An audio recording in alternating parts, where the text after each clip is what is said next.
Action, observation. C'est ce que je viens de dire. Qu'est-ce que tu as observé? Qu'est-ce que tu as constaté? Puis analyse, on analyse. Comme souvent comment on appelle, le directeur ou bien le responsable a plus d'expérience, on l'aide à analyser, tu vois, ce que tu as fait là. Ça veut dire que c'est comme ça, c'est comme ça.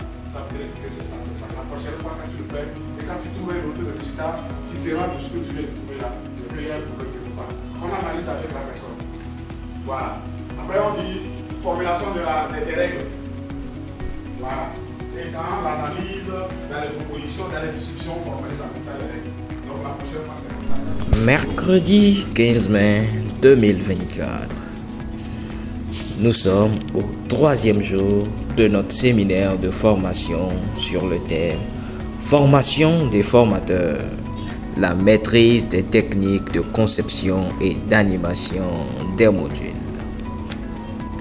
Après la présentation du résumé de la journée du 14, nous avons visualisé une vidéo sur les fondamentaux de la pédagogie avant de terminer le module 2 avec la règle des 3 C, c'est-à-dire comportement observable, conditions de réalisation et critères de réussite pour formuler un objectif.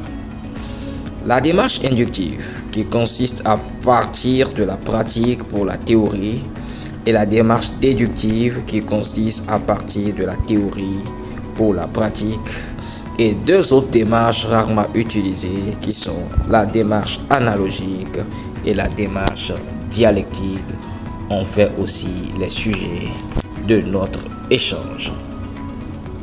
À la démarche inductive est associée la méthode active et à la démarche déductive sont associées la méthode affirmative, la méthode interrogative et la méthode démonstrative. Le module 2 nous a permis aussi de voir les outils et les formats de formation. Il est recommandé de définir des objectifs réalistes et réalisables, d'avoir des séquences courtes et surtout des méthodes pédagogiques variées adaptées aux concepts et aux objectifs. Le module 3 est intitulé Méthodes et techniques pédagogiques. Il nous a permis de voir c'est quoi une pédagogie. Une pédagogie est l'ensemble des moyens mis en œuvre pour effectuer un apprentissage. Nous avons parlé de comment faire le choix d'une méthode, comment élaborer la progression pédagogique.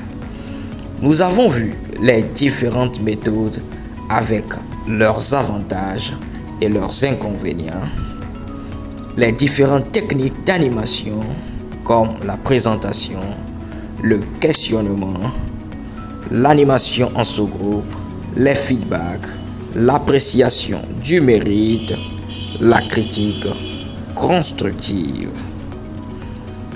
Ainsi s'est refermée la 3e journée de nos travaux.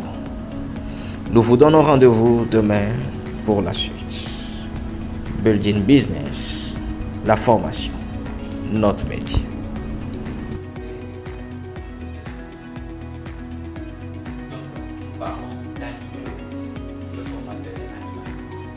L'animation, c'est l'échange. Quels sont les types de questions? Tout d'abord, les questions ouvertes. Ou comment serait-il possible de réduire le volume de déchets ménagers?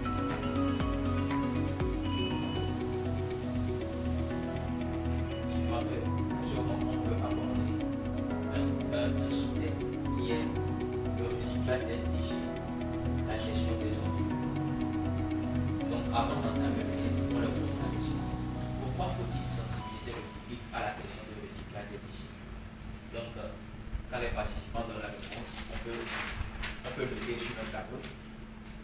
Et qu'on va rentrer dans le vif du sujet, on se rend compte que la plupart des choses qu'on a comme objectif, ils les ont déjà éliminées. Donc, il y a des questions fermées. Les questions fermées appellent un nombre de réponses limitées. Soit c'est oui,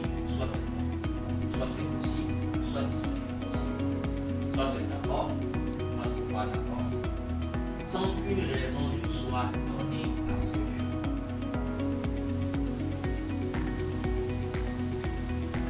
Comment avez-vous trouvé tel pourcentage? Comment avez-vous trouvé l'information? C'est bon.